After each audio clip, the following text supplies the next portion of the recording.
Time's up. Show's about to start. Show is starting. What is going on, everyone? Welcome back into the Clubhouse. It's the guy that everyone loves to hate, everyone loves to complain about, the Crooked Commish. Here back at it again after week 3. How did you all do? Hopefully you guys avoided the injury bug with your team, but if not, all right. Me and my friends will go over it all, talk about some of the key injuries and how long do we expect these guys to be out, who are the replacements, and what to do with some of these guys who are just not performing. Is it time to sell? Is it time to panic? I know I am. So at least with some of these players. But if you guys have any trade questions, any comments, please drop them in there. We'll get to them. We'll give you our thoughts on whether or not you should trade or maybe trade for certain players or try and just cut some dead weight and hit the waiver wire and pick up the new up-and-coming new blood. So stick with us, guys, and let's get to it.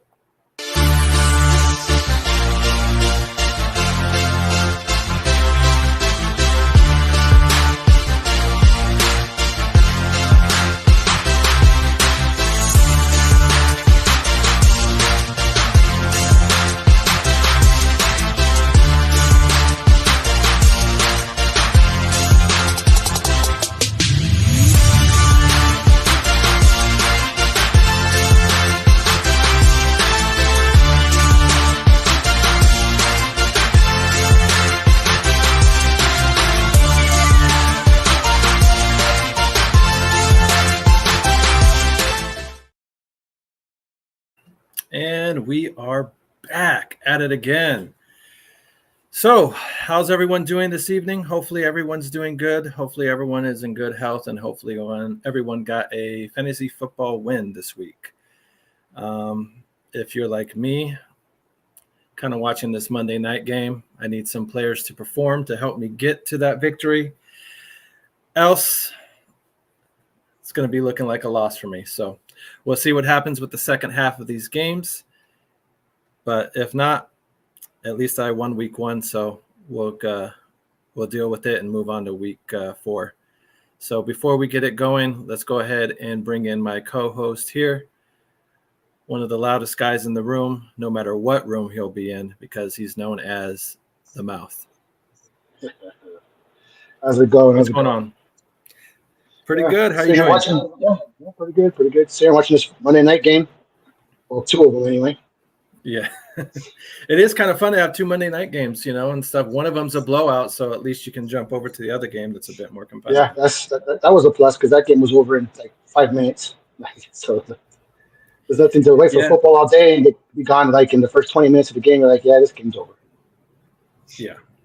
So luckily, the only good thing is it benefits the player that I need to perform because the Jacksonville's losing, so that means they should be throwing the ball a hell of a lot more. So hopefully that means Brian Thomas will get a late touchdown, even if it's in garbage time. I'll still take it. So I don't need much, so that's why I'm just hoping he'll get there. Him and T. Higgins, I need to show up. Well, they're behind too. Did you win your week? I'm destroying Chile in 1 week, and I'm gonna need some miracle to run down Carl on the other one, but that one kind of hurts because he has Cooks going already. So he scored a touchdown. He's already had like 20 points. So I need Joe Burrow to kind of make some magic here, like he did in the first quarter anyway. But same thing, like maybe that second half he kind of goes for 3 touchdowns and 250, and I might be able to run down Carl. But Chili, go make your stupid shirt. That's all I got to say about that. So, in our league, he was the last of the undefeated. It was you and another guy that were the 2 last undefeated teams, and now it looks like you're the only one that stands on top of that mountain. Good. All right, man. So everyone that is with us here, we do appreciate you joining us. Please don't forget to hit the like button. It really does help us out a lot. And if you have other fantasy football friends, please share us and stuff. But if not, nothing else. We do appreciate, like I said, you being with us. Drop any kind of questions or comments you have, and we'll get to them. So the injury bug hit some of these guys again here. So let's go over some of these injuries here that, like I said, week in and week out, we just come to expect it. You know, there's not going to be a week usually where there's not an injury or something to deal with. So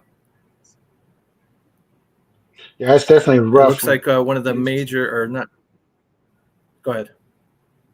No, no, especially if you lose in the middle of the game, Go ahead. that's always rough. Yeah, that's what I'm saying. Like to lose your guy and lose in the middle of the game, that's rough. Right. Especially one of the guys that's affecting your team here is Sam Laporta. It looks like he had an ankle injury in that game at some point there, and then he had to be carted off the field. It looks like so. Nothing too injury though, or too serious. It seems like. Yeah, that definitely hurt. Like I said, when you lose someone in the middle of your, the middle of the game, and obviously you can't replace them. So you hope that they kind of get a quick touchdown in the beginning of the game. If not, then you got to ride with whatever points they give you. And unfortunately, he only gave me like 5. So that's especially when I had Goddard on my bench for 27. That really hurts. Yeah, but at least you have somebody like a Goddard already on your bench, and it's not somebody that you have to go hire this week to get.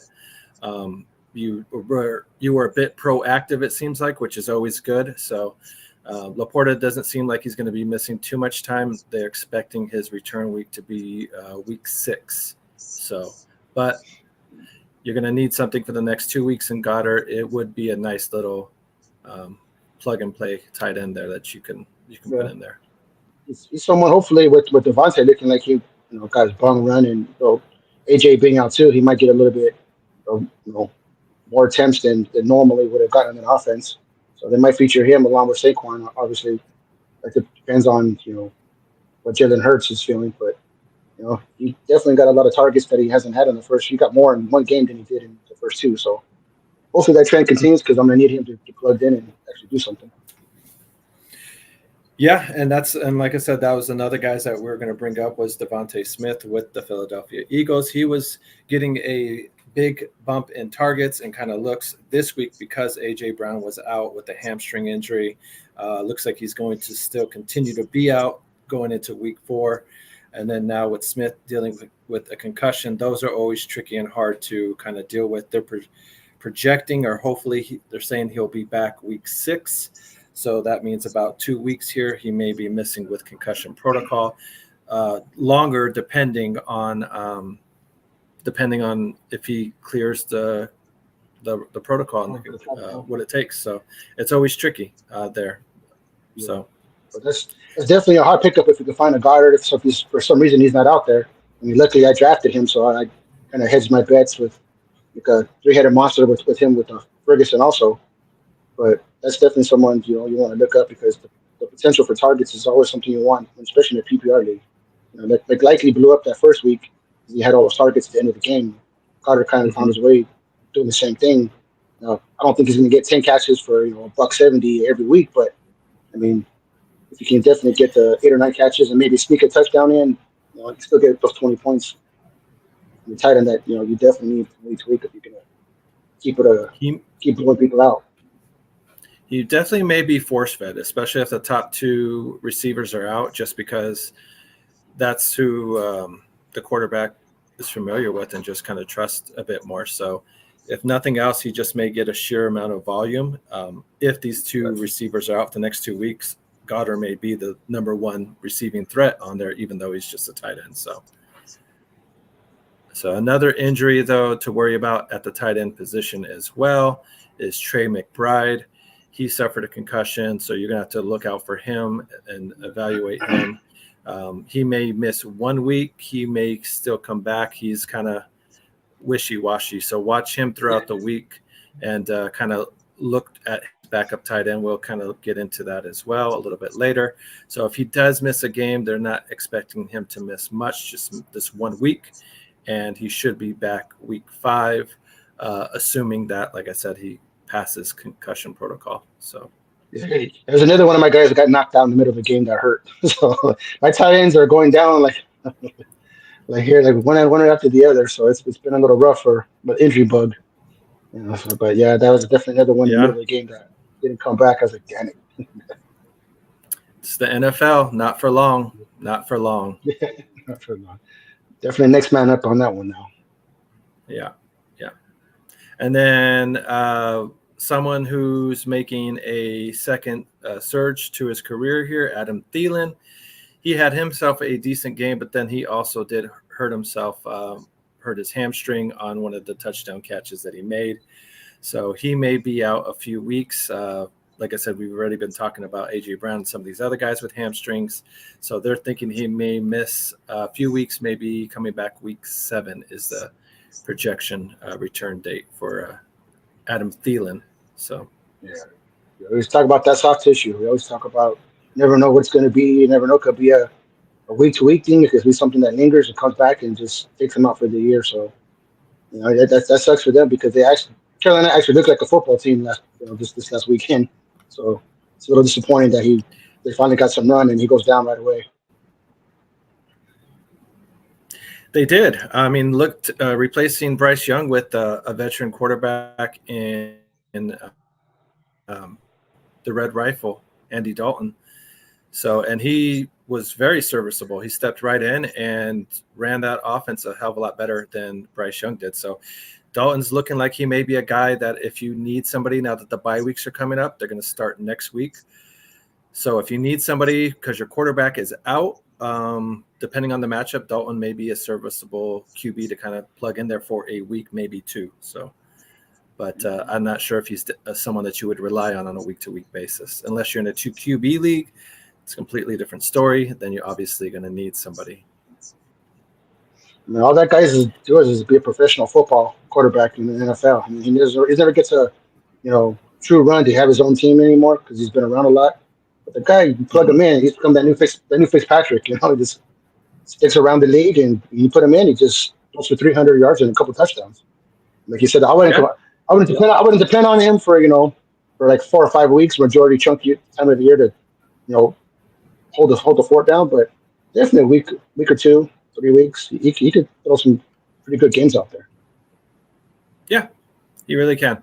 So, like I said, you don't underestimate a veteran quarterback. Someone who did something similar was Joe Flacco with the Browns. So, these guys are good for a good 2-3 week stretch, and then they kind of fall back down to earth a little bit. So, like I said, that's one that you'll definitely have to play the matchups if you choose to start him. The last injury that I kind of wanted to get into that has some sort of significance is Tank Dell with the Texans. He's dealing with multiple injuries. Apparently, he's got a hand, a wrist, and a rib injury that's kind of bugging him there. So they're not expecting him to miss too much time, but looks like maybe at least this 1 week, week 4, he may be out, and then he should be back the following week, depending. So, but that is a guy that, like I said, you should keep an eye on, and some of the major injuries that happened this week. I think that offense is more worried about Joe Mixon being out than with Tank Dell. I mean, that hurts. That Tank, he looked like he had a couple good catches and was doing some good things there in that last game. I don't know if that was just more like that Houston was so far behind and they're just trying to play catch up. But I mean, it's unfortunate that once again once you start getting a little bit of run, they go down right away. Yeah, and he had a slow start so far these first 2 games at Dell. He wasn't still hadn't had a touchdown catch yet. So, I mean, looks like he was just starting to get his legs underneath him there, and then he kind of get banged up. But it's a long season. You can't expect these guys. None of these guys are going to be healthy or not feeling some sort of aches and pains by week 17. So, Sure. It was definitely been Nico. Yeah, it's definitely been Nico Collins and Diggs so far. He's been kind of getting little spot catches, spot opportunities here and there. So hopefully he's not gone too long because if you have him there and he's someone that and it's your flex or something like that, hopefully he's just kind of sitting on your bench for a few weeks. Hopefully. So if not, if he does miss a week, just go ahead and put him in the IR spot and then pick up somebody else. So with the Eagles, though, now if Smith and AJ Brown do both sit, I think the hot pickup would be Jahan Dotson. It's one of the guys that they traded for at the beginning of this season. He really hasn't had much play at all, but just looking at like the receivers' targets, it was completely dominated by Devontae Smith and AJ Brown. The next guy below them would be Britton Covey, and then Jahan Dotson, and then there's Paris Campbell that's on the team. So, like I said, you're kind of scraping the bottom of the barrel when you're going with the Eagles receivers there. So hopefully you don't have to go there in that direction. Hopefully there's some better options out there for you. But if you have to, like I said, if they're going to get some volume, some targets there, like I said, Jahan Dotson does seem like the only one that would be somewhat relevant or intriguing to pick up. Yeah, definitely. Wonder how much he's developed already, kind of rapport with Jalen Hurts. He's only been there for a few weeks, so it'd be interesting to see. Maybe you pick him up and you kind of just wait and see. If you have better options, obviously. I think my boy Quan Jennings is going to be a hot pickup, considering I think Debo is going to be out for a few more weeks, and Ayuk has not looked very good. So I think that's someone that has a little bit more familiarity with Brock Purdy. So Jahan Dotson is someone that interests me, but I just don't know if he's had enough time to kind of get on the same page with Jalen Hurts. Yeah, I mean, and that's why, what do you call Goddard is a lot more intriguing and seems like a more enticing play there. So just because, like I said, the familiarity that he already has and kind of built in there. That's definitely that's somebody so like I say might want to.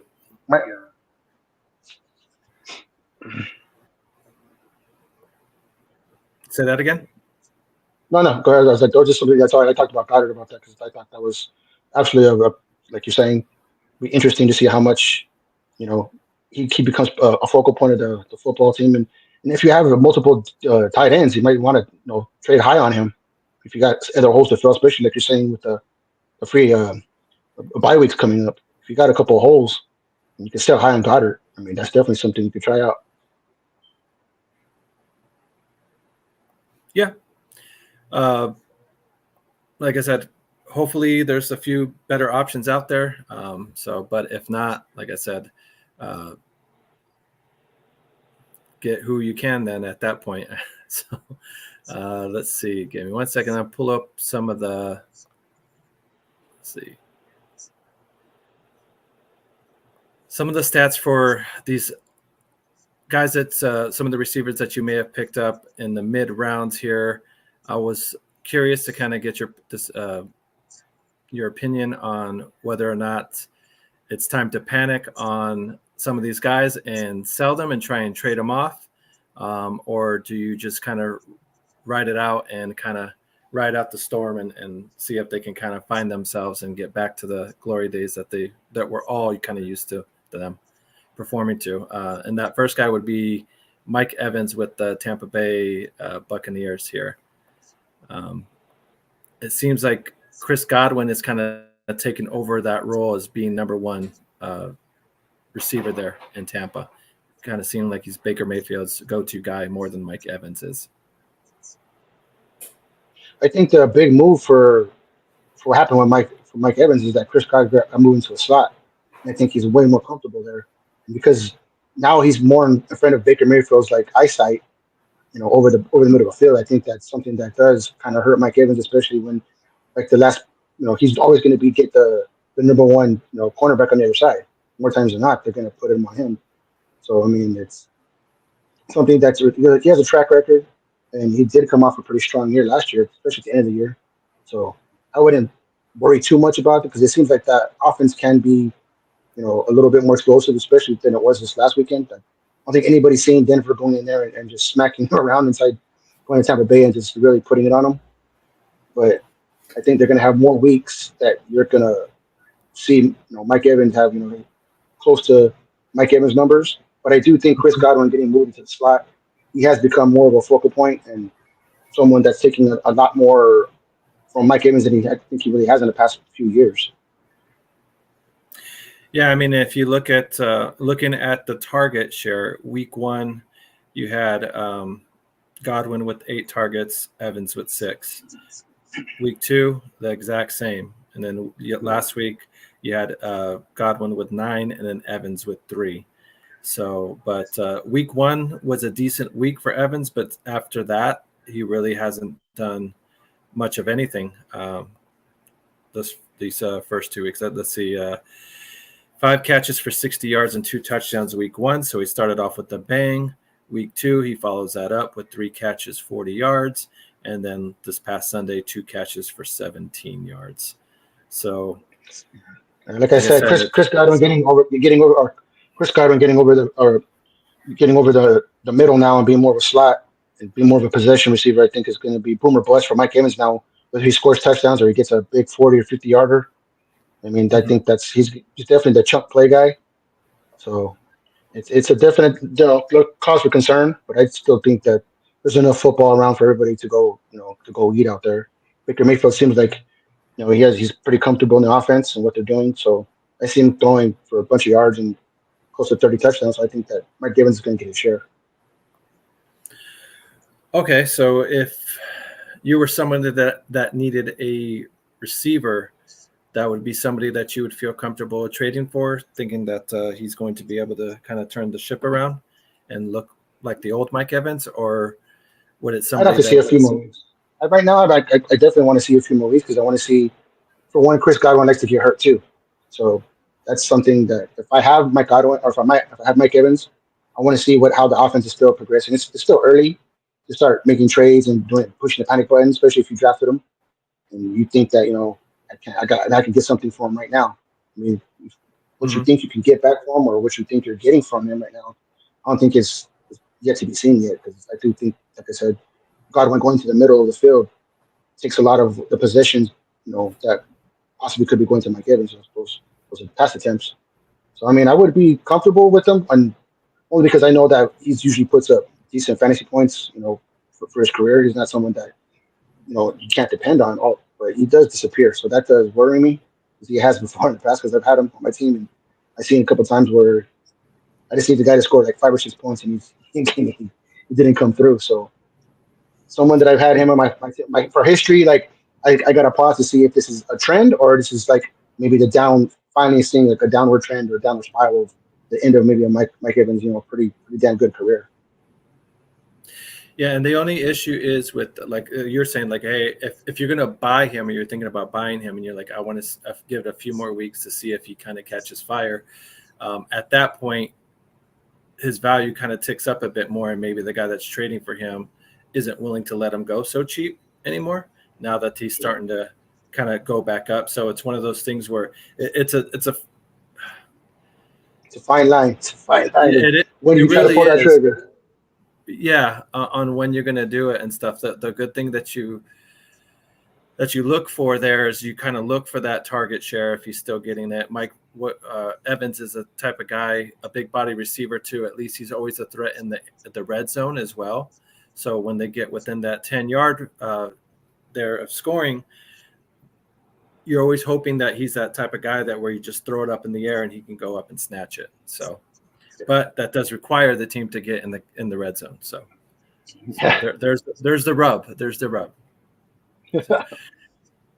Another receiver that has not been performing well and is maybe on everybody's mind of whether or not they should try and trade him and see what they can get for him. And a lot of it has to do with the main quarterback being out for God knows how long, is Jalen Waddle. So he's just kind of been waddling along there, not looking like himself. Still has not gotten a receiving touchdown. Week 1 had 5 targets. Week 2 had 4 targets, and then this past week had again 5 targets. So only 13 receptions for the year, 176 yards for the season. So Jalen Warren, how comfortable are you that he will be able to turn it around in Miami without Hawk Tua? Well, Waddle, I seen something that was I didn't realize that last year when Tua went down with the same concussion issues, Tyreek Hill Mm-hmm. didn't fall too off, but Jalen Waddle fell off the planet.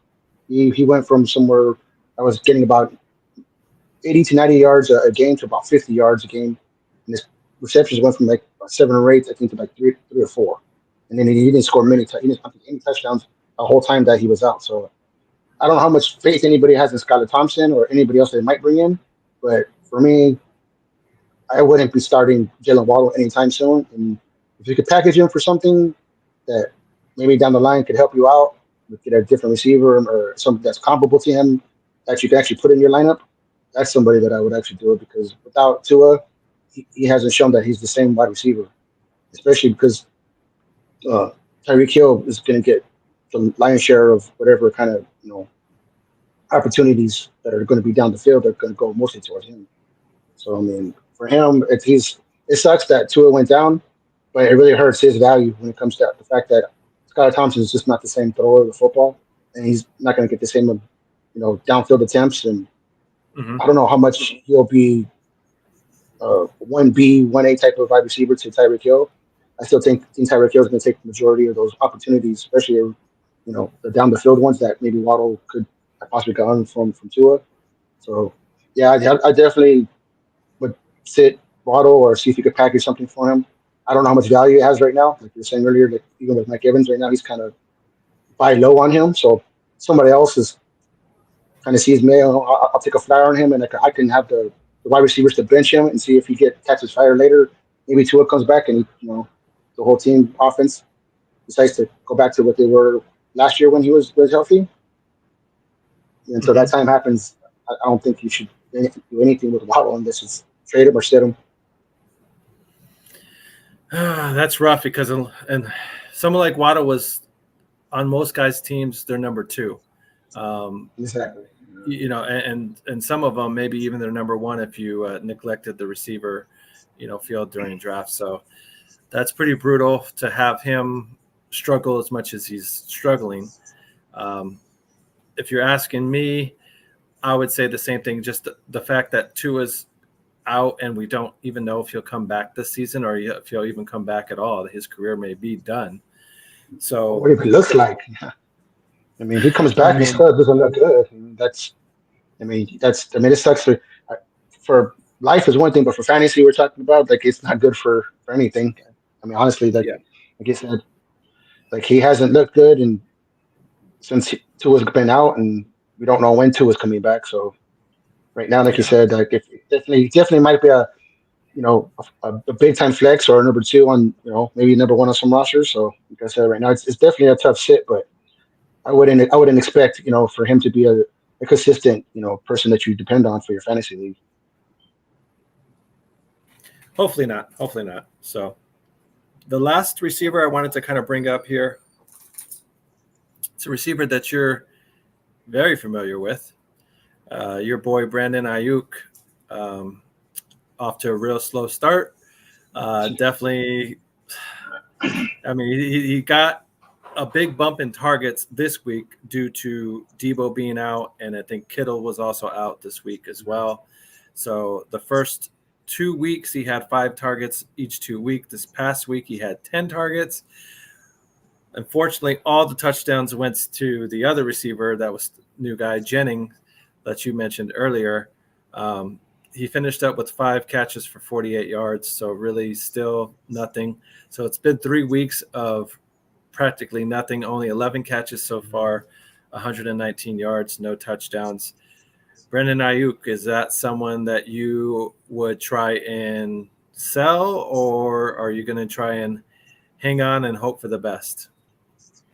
Right now, I mean it's tough because he's had his chances, his drop balls, or he hasn't looked good, or he just like hasn't been part of the offense really. You know what I mean? And it's one of those things right now, especially with everybody out. You don't know how long Kittles is going to be out. It's another hamstring soft tissue thing with him. All of a sudden, he was, at the end of practice this last week, he came up, hobbling. So that's not something that I wanted to hear. But I think with the Niners offense and Brandon Ayuk, especially with Brock Purdy, they have found something the past few years where he was definitely the number one. I think that Jennings is definitely someone who's going to take some attention from him, especially this last week. I think if anything that actually helps Ayuk, I think teams are going to have to actually pay attention to Jennings. I think they figured out whatever, it's just the fourth receiver out there, and the Rams just definitely didn't pay no attention to him. But he's definitely been someone who's, when he's got an opportunity, he's looked good. So I think that's actually going to help Ayuk. So you can get a little bit more one-on-one and get a little bit more, back into the flow of things. Because without a training camp, I don't care who you are.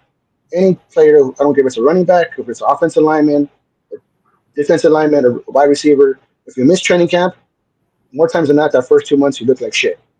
I don't care how much you train on your own or what you do. You could be all this space age, whatever nonsense, food and nutrition and things, but it's not the same as being in training camp. It's not the same as being there with everybody else and getting game plans and getting into the flow. And he's just showing that, when Debo went through the same thing, he did not look good either. Even Joey Bosa didn't look good. I mean, Trent Williams is someone who hasn't looked good either. I mean, and he's a 15-year vet who says himself that he was struggling to find his footing, because it's something that was brand new to him. And that's a guy who's been in the league for 15 years and arguably one of the top 5 football players in the league. So Brandon Ayuk's young, and I don't know how much he tried to stay in shape or whatever, but you can definitely attribute to the fact that he had no training camp and he's slowing up. So he just slowed again there, but I definitely would keep him, on the roster. I would still, keep him there as your flex or your wide receiver 2 or whatever you have him as. But he definitely needs to start showing something because he. Go ahead. No, I'm saying he definitely needs to start showing something. Yeah. Oh, that's it. He needs to start showing something because that noise is going to get very loud. You don't get paid and then come out looking like shit. And so that noise it's going to get louder in his head. And you start pressing and start looking worse than he already does. Yeah. So then on the other end, that's somebody that you would try and maybe buy low. If someone's looking to dump him and is looking to get rid of him, you have faith in him to try and get him while he's cheap and then stash him, and hopefully by week 8 or 9 he's starting to catch fire and definitely hitting on all cylinders. The big difference with him and Waddle's situation is that he has his quarterback still, so that's not something that's like, he's not working with a quarterback he's not familiar with or a backup or just somebody else in general. Or like the difference with Mike Evans is probably, he's 8 or 9 years older than Ayuk. Ayuk's 25, 26 years old. So I mean, I do expect him to bounce back a little quicker from being out of training camp and missing majority of the offseason with the Niners. So yeah, definitely. If someone's willing to send him off for pennies on the dollar, I'll pick him up, and hopefully by week 7 or 8, they're rounding into shape. The offense comes back together. We get everybody back, and he's able to go back to being someone who got a big old contract in offseason. All right. Well, like I said, if someone's grumbling about them, send them an offer. You don't probably have to send too much, their way, and they may just hand them over to you. So if you have the faith in the 49ers, and like I said, the 49ers offense is still firing. They still don't have CMC as well. So once he gets in there and teams have to focus on him, that'll still just open up more opportunities for Ayuk as well. So. Before we get into the running backs and talking about guys that we may need to panic on and kind of hit the dump button on them. We can't have anyone freak out there, okay? We've got to keep our composure. We've come too far. There's too much to lose. We've got to keep our composure. Yeah, not with some of these guys coming up. So, but anyways, we'll talk about it once we get back here. All right. So. Stick with us, and then once we come back, we'll play some of the top plays that the commish, picked out for us here. So hang in there, and we'll be back after this. King. Yeah, I said it. I'm trying to be king. You crazy. I'm real. King of what? Okay, bow down. let the trumpet sound. Roll out the red carpet, roll out the red carpet, roll out the red carpet, roll out the red carpet, roll out the red carpet, roll out the red carpet, roll out.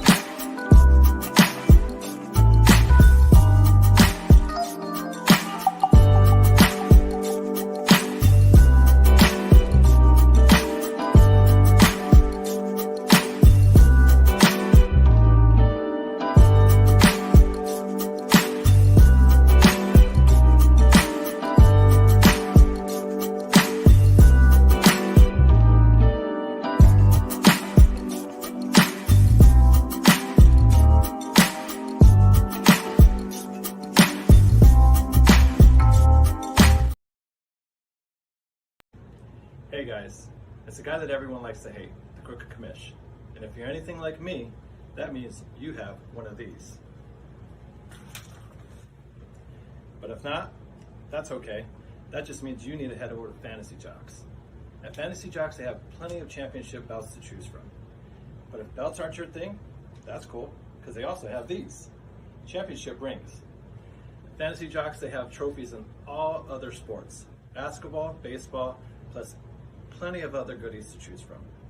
So head over to Fantasy Jocks to get all your championship gear and let them know the Crooked Commish sent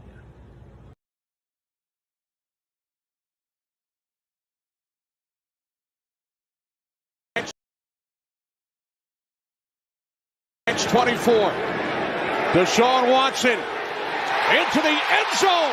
The first couple of weeks for Levis as he goes to the air. It's intercepted. Jair Alexander high stepping for 6.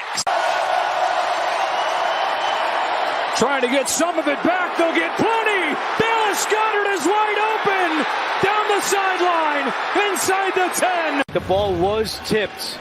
But a critical mistake by Richardson. Williams now looking deep for Adunze. He's got it to the 35. Been the guy today, 7 catches, his best game. Here's Barkley, Saquon Barkley. Saquon Barkley's the guy. He's going to take it. Touchdown from 60. Some of that here today. They're confident even if he's not making a lot of plays. Jones busting to the clear. Jones short. In motion, Kenny McIntosh out of the backfield. Tomlinson a block. He's going deep and he's got him. DK Metcalf. Dead set. Others are trying to get a touchdown. They still got that one timeout left in their back pocket. Dalton taking a shot to the end zone. It is caught. Cardinals trailing here as Goff hits St. Brown, who flips it to Jahmyr Gibbs. And Gibbs is in the end zone. Stafford. A pass for Williams. Oh! What a touchdown there. I know you didn't like seeing that one there. That was for you. Fucking a dick. You could have got my boy Jennings in there. He had a couple good catches. Fucking asshole. Yeah, I guess I could have done that. Maybe if he doesn't win this week, we'll get it. Anywho, that's why your fantasy team's losing. You're an asshole. Wow. All right, fucker. So, all right, let's.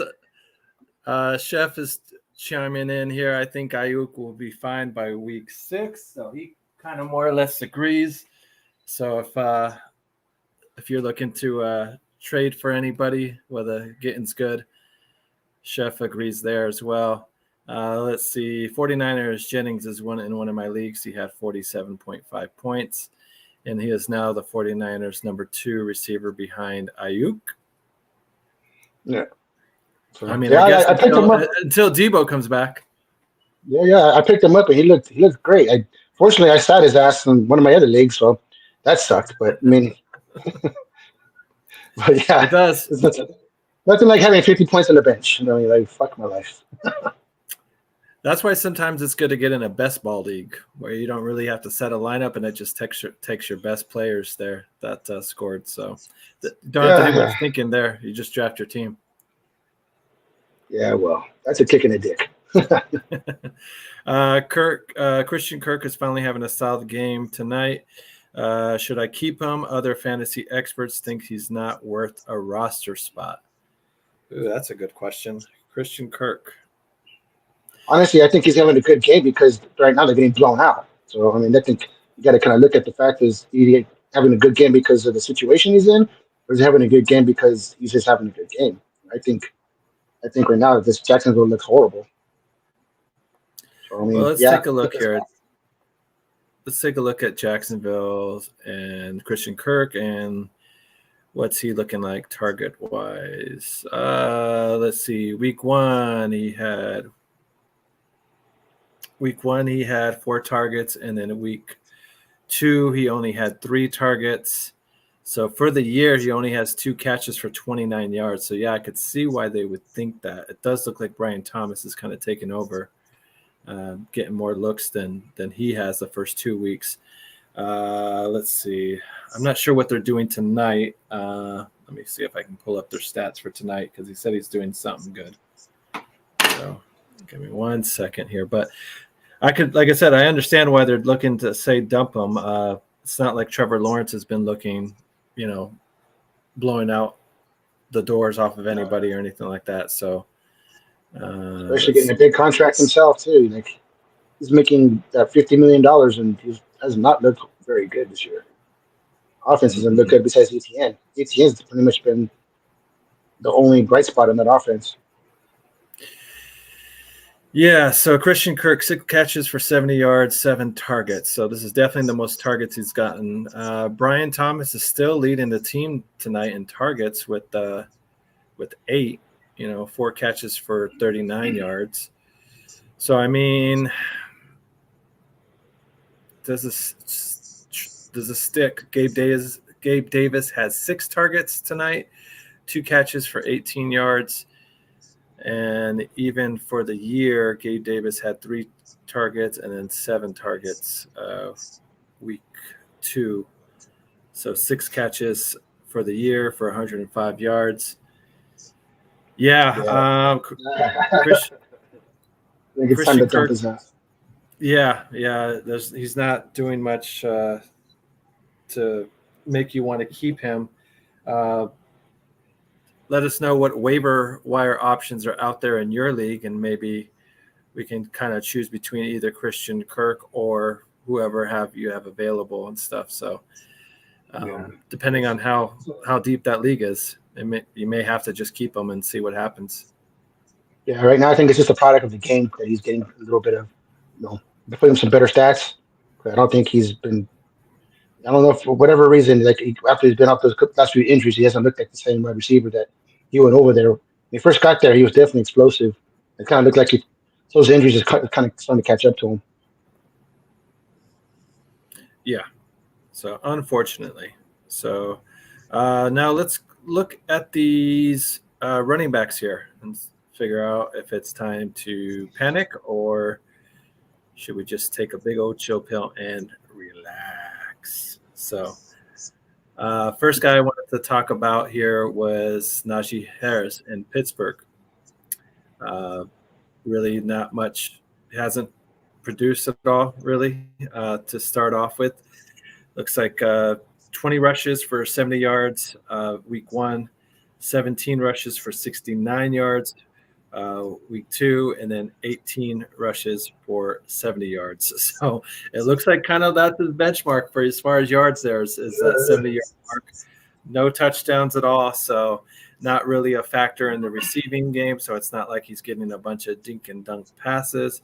He's only has 1 catch first game, 1 catch second game, and 5 catches this past game. So but only for 16 yards. So like I said, it's like the quarterback saying, oh, fuck, I'm about to get sacked. There you go. So Najee Harris, is that someone that you would try and package and see if you can trade off, if anybody will take him or I don't think yet. I don't think so yet. I mean, he kind of was doing the same thing last year when Warren was the one who kind of was siphoning some carries from him and getting those out of the backfield touches and stuff like that. But he held on to it for most of the year, and he done his pretty strong at the end of the year. I think the one thing you worry about is how much Fields does like to run the ball and how much Fields will take away those goal line touches that he kind of so he would have had 20 yards and or 20 carries with 7 yards and a touchdown. It makes his line look way more better. You know what I mean? So those touchdowns are what the gold standard is. If you're not scoring touchdowns, then that 19 for 70 or that 16 for 80 and the touchdown is a lot better. You know what I mean? Especially on your points because then you're scoring the 16 to 18 range. So then you can justify and keep him as a flex at the very least. Now, as a running back too, that are that's kind of rough. That your running back too might only give you like 10 points. Yeah. 11, 12 points. So that's rough. I guess the situation that he's in, I wouldn't panic too much on it because I think he eventually will get his two chances. He'll get a goal line opportunity here and there, but he's definitely boomer bust when it comes to the touchdowns around the goal line because Fields was someone that will take those touchdown dependent. Yeah, bless you. That's what it feels like. Najee's touchdown dependent right now. If he gets a touchdown or two, then great. Like he's had a good game for you. Yes, but if he doesn't, like you said, it looks like his ceiling's 10, 11 points, and that's terrible for your running back too to be your ceiling. You want that to be the floor. Exactly. Let's see. I wouldn't panic yet. I wouldn't panic, but it definitely sucks like that situation he's in. That definitely his ceiling. Yeah, I don't know. I might be hitting that panic button and stuff. Hopefully, hopefully you got Jaylen Warren there. The only good thing, looking at the snap count, he's getting 60% of the snaps more or less. Exactly. 50, that's why I wouldn't. That's why I wouldn't because he's definitely getting enough rushes. There's little rushing attempts that he's getting touches. So it would worry me more if it was down to like the 9 or 10 or 11 attempts, rushing, and he wasn't getting nothing out of the backfield. Then I'd be a little bit more worried. But he's getting close to 20 these rushes a game. So he's gonna break one or two of those and eventually get you a touchdown. It's just when is he gonna do that? This type of thing. So I definitely keep an eye on that one, but I definitely wouldn't fully just throw him to the wolves yet. So we got a question here from Chef. Do you think Justin Fields is worth picking up as a backup QB? Yes. Yes. Right now he's shown. It doesn't look like Russell Wilson's going to come back and take this job away from Fields. Fields, Pittsburgh's 3-0. Fields isn't turning over the ball really that much. He's not lighting the world on fire, through the air or anything like that, but he's winning games and stuff. So I don't see him losing his job anytime soon. So, and he's always that rushing threat. He's one of these guys that may be taking touchdowns away from Najee because Fields likes to do kind of read options at the goal line. So, yeah, I definitely think Fields is definitely worth picking up and putting on your roster. He says he has Prescott and Ron as his number one QB options. So, yeah, I like Prescott in that category. Yeah, I like Prescott. Ron's kind of in that weird little mix right now of he's only giving like 200-yard passing yards and maybe a touchdown or two himself. So that's definitely someone I would keep an eye on, put you on your watch list or something like that. But yeah, he's like you said, he's not making the big mistakes that he did when he was in Chicago. So with the ability to come out of the backfield and run and break off 20, 30, 40 yards and take it to the house himself, he's just an intriguing player right now. As long as they keep winning, he's going to keep playing. And another one from Chef. I've got Dobbins, Cook, Barkley, and Mixon in a 2-flex league. When they're all healthy, should I start them all? Jesus Christ. Yes. Yeah. Anything on that list is maybe Dobbins. Maybe is the one that would be. Maybe that kind of comes back to earth a little bit, but he hasn't shown that like he's slowing down. Yeah, Dobbins is slowing down. He's still running and doing pretty good for the Chargers over there. So no, that's a pretty damn good freaking starting lineup right there. That's a pretty good roster. Question there though with Dobbins. I saw that Herbert kind of re-aggravated his ankle, or he kind of got injured there for a little bit. He may be missing a few weeks. Do you think that affects Dobbin at all with the Chargers and stuff? Now that they don't have the number one quarterback there, they have the backup quarterback, sort of like how we're seeing with Miami. The offense kind of takes a step back. dealing with the second guy there. That might he might get slowed down a little bit, but I mean, like we talked about Harbaugh before, he wants to run the ball. He wants to run the ball, and he likes the fact that Dobbins has that home run, capability, and he can come out of the backfield and do multiple things. So, if anything, that might give him some other opportunities to get checkdowns and more screens and stuff like that. So, I think the ball will be in his hands. It might just be in his hands differently. Okay. So, all right. Well, the other, I think the other running back to, I think a lot of people are worried about. If you haven't cut him, I think everybody's on the verge of cutting him. Is unfortunately for my team, DeAndre Swift. That whole Chicago offense looks non-existent. They cannot run the ball for shit.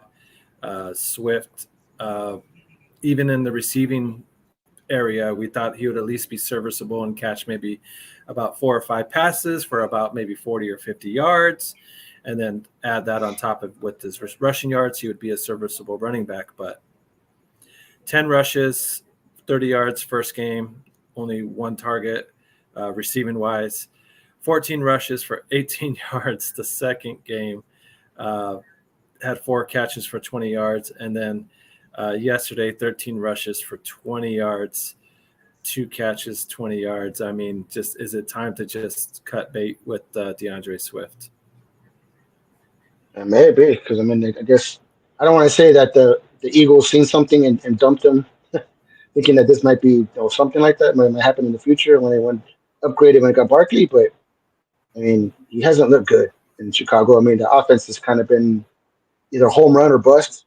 So it's kind of rough because you would think he'd be like the one thing that would be consistent on that offense and kind of be getting touches and positive yards, but he hasn't been able to. So I mean, you can blame it. You can blame it on being a rookie quarterback, but the guys in Washington have been pretty good, and they got a rookie quarterback too. So definitely wouldn't be starting him anytime soon because he doesn't look like he's going to give you more than 5 points a week. Yeah, it may be time to cut the dead weight on Swift. Just like I said, the whole Chicago offensive line is like Swiss cheese. There's really, as far as like on the defensive end, they're just shooting right through and getting to the quarterback. He's got no time really to throw it. There's really no running lanes at all. Looking at his production here, he got 70% of the load week 1. Each week it's dropped off. 66% of the load, and now 53% of the load week 3. Roshan Johnson was definitely took the majority of the not the majority, but a big chunk out of Swift's production last week here. He had 30% of the carries there. Yeah, that's definitely not a trend you like to see. That's definitely that's not for a number 1 running back. That's definitely not a trend you want to see. You want to see him 75, 80%, 85, 90% if you can get it type of with production. But if you start going down to 50-50 and it's just getting worse, I mean, then you start worrying about if the coaches are seeing something different. They like Roshan Johnson in certain areas that Swift might have been that person, but he hasn't produced. So then now they're going to give him the other guy a chance. So that's definitely time to hit the eject button on that guy if that's the kind of the season he's already started with. Yeah, Roshan Johnson may be the guy to kind of replace him with now. Just because he's a better in between the tackles runner. Swift is a guy that's more on the outside to take it on the outside and stuff. He doesn't run well in between the tackles. So if that's the way that they're going to start attacking and running the ball, Chicago, that is, then Johnson may be the guy to go for. Swift should have been a top 12 running back in PPR. By God, if you want to buy him, you can, man. I'm not sure. I know we're both Chicago fans, but I'm not sure. He's trending the wrong way. He's trending the wrong way, and that's just something that this early in the season, your bell cows should not be going in the wrong direction. You know what I mean? Like we were talking about Najee Harris, and he's still getting. He might have the production, but he's getting the opportunities, and that's what you want still. And with Swift going the opposite direction and opportunities, that's something that's you've got to pay attention to. Because you can't have someone on your roster that's going to give you a goose egg of 3, 4, or 5 points like every week. You're going to die every week. Right. And the way that Chicago kind of built this offense, they kind of built it to pass more than they really did to run. I mean, the receivers they got in Rome, Keenan Allen, DJ Moore, Cole Kmet, and then even the other tight end, Gerald Everett. It's not like he's a blocking tight end. He's more of a receiving tight end as well. So they kind of seem like they want to throw the ball, move their offense through the air more than they want to move it through the ground, which is not ideal for a rookie quarterback. So they're kind of Chicago's taking a different approach there. It's a bold strategy there, Cotton. That's all I can say. There you go. All right, the last guy before we go ahead and head out of here that I think guys are starting to panic for in the running back section is Rachaad White.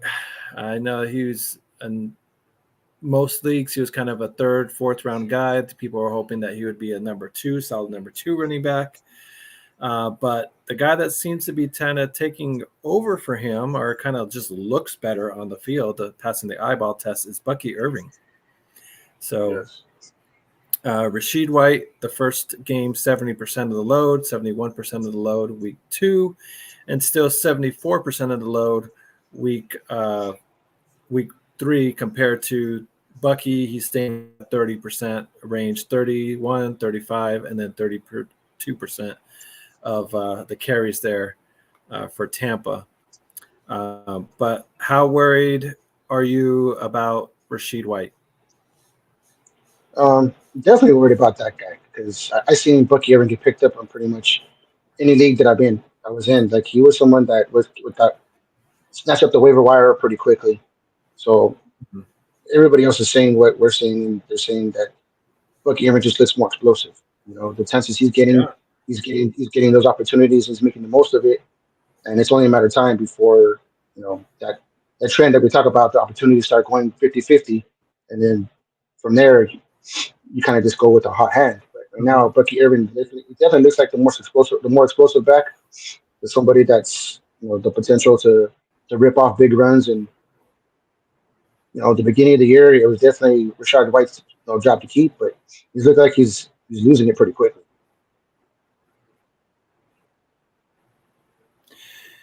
Yeah, I mean, looking at just that last week, he's had 6 rushes for 17 yards, 6 targets, 5 catches for 18 yards. So, I mean, it's not like he's even a big threat in their receiving game. So, and then each week you have, like I said, Bucky Irving's just being the more productive back, doing more with little opportunities and then doing more with it. So 9 attempts first week with 62 yards. And then this past week, he had another 9 attempts for 70 yards. So, I mean, he's doing a lot more with his opportunity than Rachaad White is. I think it is, like you said, matter of time. Like I seen him get picked up on waiver wires pretty much in both leagues. And some other stuff, I seen him be talked about a lot more lately. So if he's on your waiver wire, if you're the top of the waiver wire, I would definitely put him in there because I think very soon in the next few weeks he's going to be taking over that job.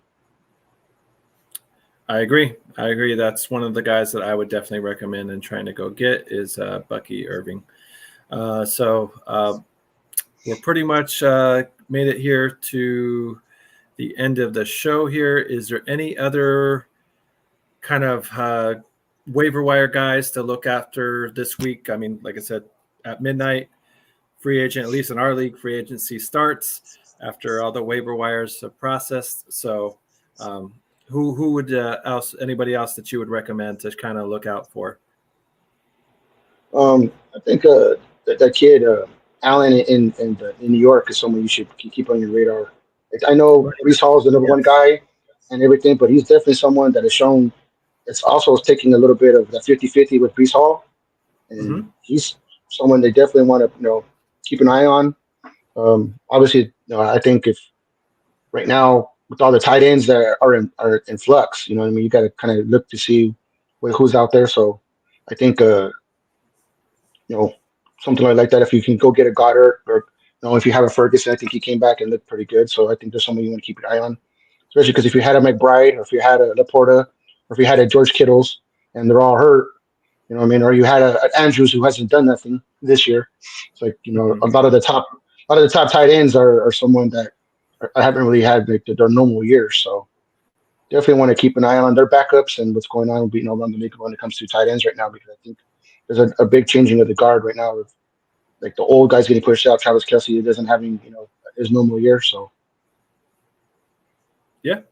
So I agree. I do think Allen for the Jets there, like I said, nothing's wrong with Breece Hall at all, but whenever Allen is in there and he gets his carries, he makes the most out of his opportunities. He's ripping off big runs, and it's only a matter of time where one of those runs he's just going to take to the house. He definitely has that potential.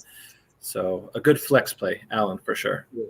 Yeah, and then I think that guy Hubbard, Trevor Hubbard, running back right now, he had a good game. I think that's someone you want to keep an eye on. With the rookie that's out on the IR, he's going to get the same amount of touches that he got this last week, and with Andy Dalton there, a much better QB play. He had 27 points last week, so I think that's another one you want to keep on your radar. I know Carolina.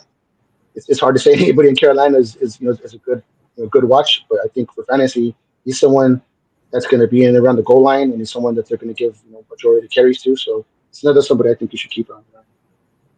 I agree. Now that Dalton's with Carolina, they're not going to be such an easy win. The offense should flow a bit better.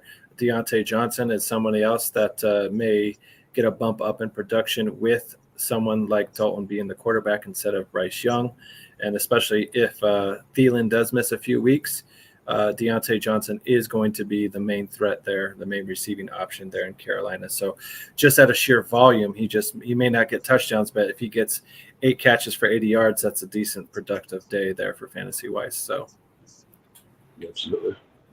So, all right, guys, thank you very much for sticking with us tonight and joining us. Please come back, go over the Bears game. So any Bears fans that are watching, tune in tomorrow night is the main show with T. Nick, Frank the Tank, Foul Mouth Chris, and JB Stats. On Thursday night, we should be having our midweek show. We have a new member to the Clubhouse that we'll introduce as well. So please remember to hit the like button. We want to thank all our sponsors as well. Fantasy Jocks, we really do appreciate you and everything that you've done for us here at the Clubhouse. Same thing with Moore's Beer. And but you got to have vision.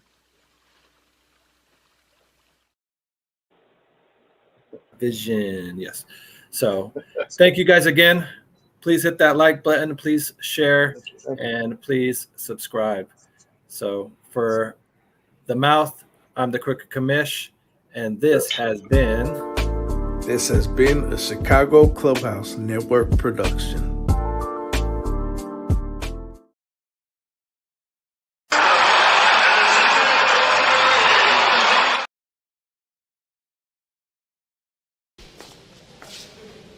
And now it's all over.